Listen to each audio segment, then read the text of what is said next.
दोस्तों, मेरा नाम है हफ्सा अफरीदी। चलिए आज हम आपको एक कहानी सुनाएंगे और आप हमें कमेंट्स में बताइएगा कि आपने उस कहानी से क्या सीखा। तो चलिए देखते हैं। एक बार एक बहुत बड़ा बिजनेसमैन एक छोटे से गांव में जाता है। उसका प्लान होता है कि उस गांव में एक फैक्ट्री लगानी है। वो एक ऐसी जगह तक पहुंच जाता है जहां पर उसके सामने नदी होती है और उसके सामने गांव होता है। अब उसके पास में दो ऑप्शंस होते हैं। एक कि वो सड़क के रास्ते से घूम करके उस गांव तक पहुंचे, जिसमें करीब करीब 8 घंटे लगेंगे, क्योंकि डायरेक्ट कोई रास्ता नहीं है वहां तक पहुंचने का। दूसरा कि सिर्फ 20 मिनट में एक नाव में बैठ करके उस नदी को पार करके उस गांव तक पहुंच जाए। तो अपना टाइम बचाने के लिए उसने उस नाव में बैठने का डिसीजन लिया।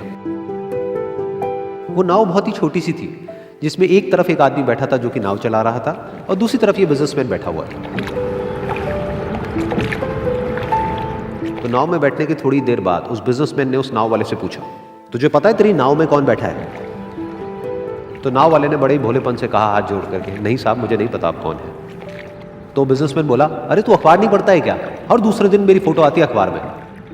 तो नाव वाला बोला, अरे साहब मुझे कहाँ पढ़ना लिखना आता है, मैं बहुत छोटा सा था जब मेरे पिताजी गुजर गए थे, तो अपने परिवार का ध्यान रखने के लिए मैं बचपन से ही काम में लग गया और तभी मेरा स्कूल छूट गया।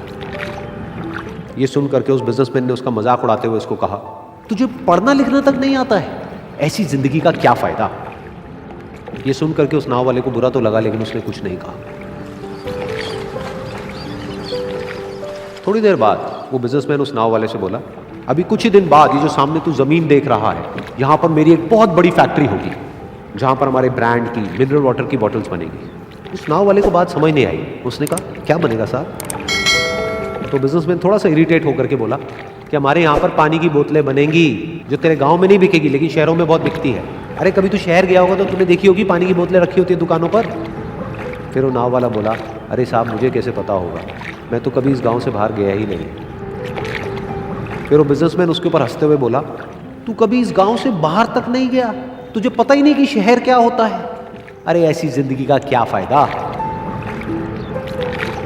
उसकी ये बात सुन करके उस नाव वाले को सच में लगने लगा कि मेरी जिंदगी शायद किसी काम की नहीं है। अपनी इस सोच की वजह से उसका नाव से ध्यान हटा और तभी नाव की टक्कर हो गई एक बड़े से पत्थर से, जिसकी वजह से नाव में पानी भरने लगा और नाव डूबने लगी। उस जगह पर पानी बहुत ही गहरा था और किनारा दूर था। नाव वाले को समझ आ गया कि अब इस नाव को बचाने का कोई तरीका नहीं है और वो अपनी जान बचाने के लिए नदी में छलांग मारने ही वाला था। तभी उसने उस बिजनेसमैन से पूछा, साहब आपको तैरना तो आता है ना? तो बिजनेसमैन घबरा करके बोला, ऐसा क्यों पूछ रहे हो, मुझे तैरना नहीं आता है। उसकी ये बात सुन करके नाव वाले को हंसी आ गई और वो बोला, अरे साहब आपको तैरना तक नहीं आता, ऐसी जिंदगी का क्या फायदा?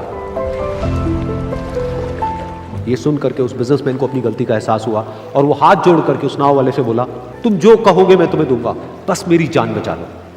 तो उस नाव वाले ने बोला, अरे साहब आप घबराओ नहीं, मुझे सिर्फ तैरना नहीं आता है, मुझे डूबते हुए लोगों को बचाना भी आता है। आप मुझे कस के पकड़ लो, मैं आपको कुछ नहीं होने दूंगा। और फिर उस नाव वाले ने ना सिर्फ अपनी बल्कि उस बिजनेसमैन की भी जान बचाई। तो इस कहानी से हम एक बहुत बड़ी सीख ले सकते हैं कि हमें जिंदगी में कभी भी किसी का भी मजाक नहीं उड़ाना चाहिए या उसको अपने से कम नहीं समझना चाहिए, क्योंकि हमें नहीं पता कि हमें कब कहां कैसे किसकी जरूरत पड़ जाए। तो इस कहानी से हमें ये शिक्षा मिलती है कि हमें कभी भी किसी का भी मजाक नहीं उड़ाना चाहिए, क्योंकि हो सकता है एक ना एक दिन हम भी उसी सिचुएशन में हो और कोई दूसरा हमारा मजाक उड़ाए तो हमें कैसा लगेगा।